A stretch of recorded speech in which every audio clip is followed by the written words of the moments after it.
When Sarah told me she was pregnant, I thought I'd never been happier. We'd been married for 4 years. Years that had started with laughter, dreams, and shared plans for the future, but had slowly turned into quiet dinners, late nights at our office, and an emptiness I couldn't explain. Still, I believed we could fix things. I believed in us. When she broke the news, I remember holding her hand so tightly it trembled between mine. Tears blurred my vision as I whispered, "We're going to be parents." She smiled, but something in that smile didn't reach her eyes. It felt practiced, like she was forcing herself to look happy.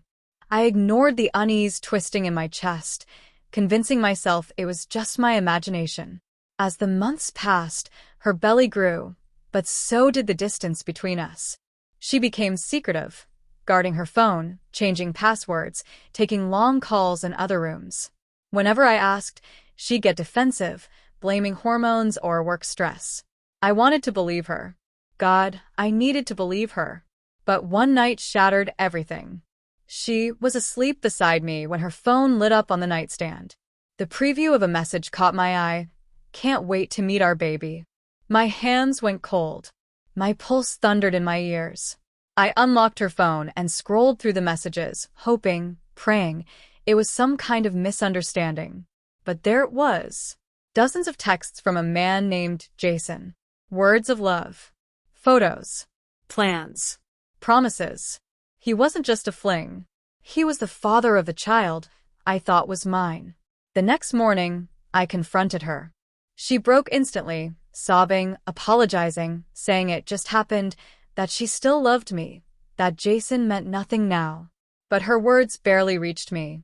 My world had already collapsed. I left the house without a plan, drove until the roads turned empty, and ended up at the lake where we used to go when we were young and happy. I sat there all night, numb, staring at the reflection of the moon on the water. By sunrise, I knew I couldn't do it. I couldn't raise another man's child. Not after this kind of betrayal. When she gave birth, I wasn't there. I couldn't be. I'd already quit my job, sold my car, and disappeared. No goodbye. No forwarding address. Just silence. I moved across the country, took a new name, and found work in a small coastal town at a mechanic shop.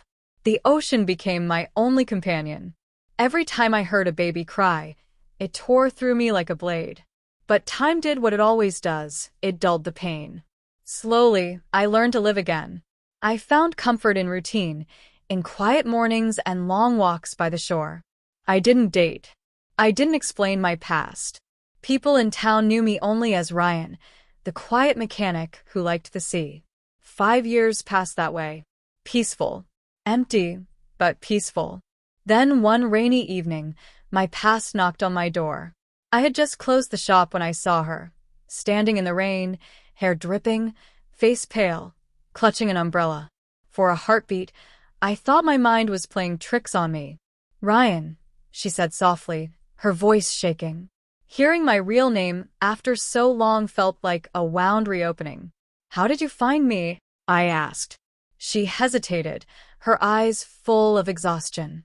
I never stopped looking. I didn't invite her in, but she kept talking. Between sobs, she told me everything. Jason had left her 2 years after the baby was born, for another woman. She'd raised the boy alone, struggling and ashamed. Recently, she told her son about me, about the man who had once loved him before knowing the truth. Then she said the words that broke me all over again. "He's been asking about you," she whispered. "He thinks you're his dad." I couldn't speak. I just stared at her. This woman I had once loved more than life, now standing before me drenched and trembling, haunted by her own choices. Part of me wanted to yell, to ask why she'd come after all these years. But another part, deep down, couldn't ignore the ache, the old, familiar ache of love, loss, and what could have been. "Why are you here, Sarah?" I finally asked. She stepped closer, tears mingling with the rain. "Because I can't change what I did. But he deserves to meet the man who loved him before he was even born." The rain poured harder, the sound filling the silence between us. My mind spun. I didn't know if I could handle seeing the boy. I didn't know if I could handle not seeing him. After a long pause, I said quietly, tell him I said hi."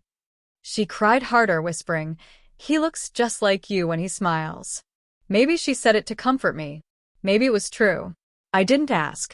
For the first time in years, I let myself cry too, not out of pain, but out of release. That night, after she left, I found an old photo of us tucked away in a drawer. I stared at it for a long time, realizing something I hadn't before. Running away had healed me. But facing her, facing everything, had finally freed me. I didn't know if I'd ever meet that boy. But for the first time, I wasn't afraid of what might happen next.